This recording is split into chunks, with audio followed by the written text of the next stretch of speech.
or myth. Call it what you like. I know all that, Sean. It's in his publisher's handout. Still, it should be quite an evening. I imagine so. How'd you look?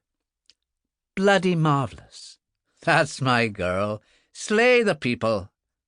I'll go now. Love you, she said. But he was gone. Men, she thought wryly.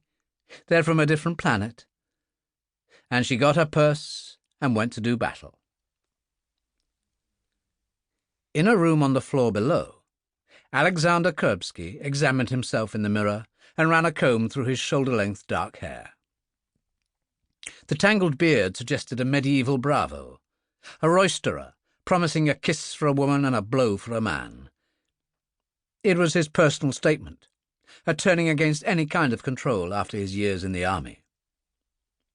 He was a shade under 5'10", much of his face covered by the beard, and his eyes were grey, like water over stone. He was dressed totally in black, a kind of jersey with a collar fastened by a single button at the neck. Black jacket and trousers, obviously Brioni. Even his pocket handkerchief was black. His mobile phone, encrypted, buzzed. Bunin said, "Turn left out of the entrance, 50 meters, and I'm waiting. Black Volvo." Kurbsky didn't reply, simply switched off, went out, found the nearest lift, and descended.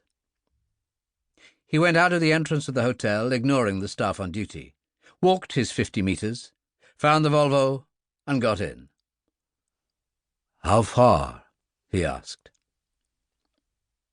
Bunin glanced briefly at him and smiled through gold-rimmed glasses. He had thinning hair and the look of somebody's favourite uncle about him, except that he was GRU. 15 minutes. I've checked it."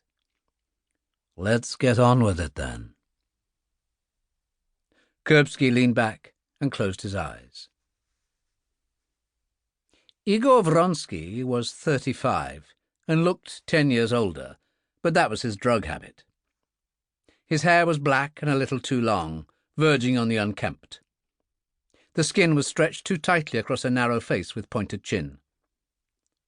A paisley neckerchief at his throat and a midnight blue velvet jacket combined, by intention, to give him a theatrical look. His notoriety in Moscow these days didn't worry him. The government loathed him for his book on Putin's time in the KGB, but this was America. He had a new job writing for the New York Times, and they couldn't touch him. The book had brought him fame, money, women. To hell with Moscow. He smiled at himself in the bathroom mirror, then leaned down to inhale the first of 2 lines of cocaine that waited. It was good stuff, absolutely spot on, and he followed it with the second line. He was dizzy for a moment, then slightly chilled in the brain, and suddenly very sharp, and ready for the great Alexander Kurbsky. There was an old Russian saying, "There was room for only one cock on any dunghill." He had no illusions that Kurbsky would be the star attraction of this soirée, but it might be amusing to knock him off his pedestal. He moved into the untidy living room of the small 5th-floor apartment, found a raincoat, and let himself out. "He never books a cab," Bunin had said. "It's only a step into Columbus Avenue, where he can have them by the dozen." So Kurbsky waited in the shadows for Vronsky to emerge, stand for a moment under the light of the doorway to his apartment building, then advance to the left, pulling up his collar against the rain. As he passed, Kurbsky reached out and pulled him close with considerable strength, his left arm sliding round the neck in a chokehold, the blade of his bone-handled gutting knife springing into action at the touch of the button. Vronsky was aware of the needlepoint nudging in through his clothing, the hand now clamped over his mouth, the blade seeming to know exactly what it was doing as it probed for the heart.